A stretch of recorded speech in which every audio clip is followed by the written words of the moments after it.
Ito nga pala ang Casitas, sariling kusina at magandang CR.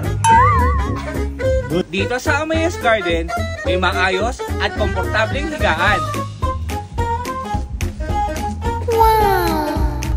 Guys, meron na nga rin pala ditong papilyon para sa special gatherings at events. Siyempre, magandang view para sa swimming pool. Wow, kabundukan.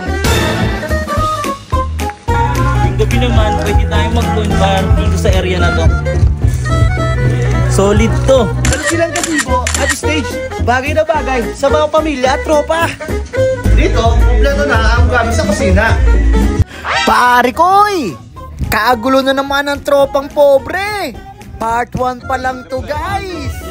Sa isang napakasayang overnight outing. Salamat nga pala kay Gov dahil nag-declare siya nang walang pasok. Kaya naman naisipan namin bigla na pumunta sa Amayas Garden.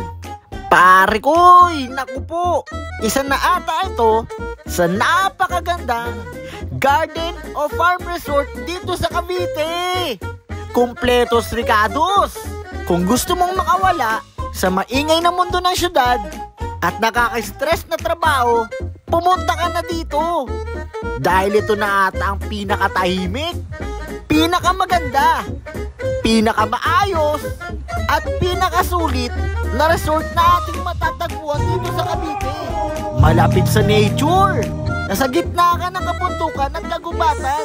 Ako sari-sari pa ang iyong makikita ng halaman. Inspired ng Bali. Kaya naman napakaganda ng mga disenyo. Shoutout nga pala kay Sir Erwin at kay Architect Marian. Hindi ko na i-describe kung gaano kaganda ang lugar na ito. Dahil sa video pa lamang ay inyong makikita na. Pwede kang maglaro ng dart at table tennis. Dahil at kumpleto na rito, hindi ka na mamamoblema sa iyong pagkain. Dahil ang kanilang kusina ay kumpleto na rin sa gamit. Tuwang-tuwa ang team pobre. Dahil pinagluto ko sila ng masarap na pansit.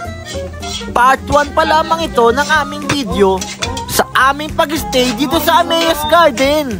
Kasama ang buong tropa, talaga naman nag-enjoy sila. Hindi lamang sa masasarap na pagkain aming hinanda, pati na rin sa bonding, happenings, laughing, and the memories. Ang sarap ng pagkakaluto namin ng slab ng liempo. Dahil ultimo ang iyawan ay grabe ang ganda. Kaya naman eto na guys, masarap na hapunang sisig, square tofu, ensalada pipino na meron pang kulao. Sabayan pa namin ng liempo. Talagang mag-enjoy ka kasi ba naman tulong-tulong ang tropa. Hinanda na namin ng kanin at pinagparty-party na ni Kuya Arnel para magkasya ang lahat.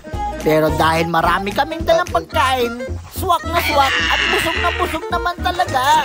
Hinagis na nga ang tuna. At pagtapos namin kumain, dumiretso kami sa lugar ng bonfire. Para bago matulog, ay nagkaroon kami ng konting reflection. Para kahit papano, magkaroon kami ng konting sharing. Para sa aming spiritual at personal growth. Dahil tumatanda na nga pala kami, marami na kaming mga bagay-bagay na dapat naming ayusin.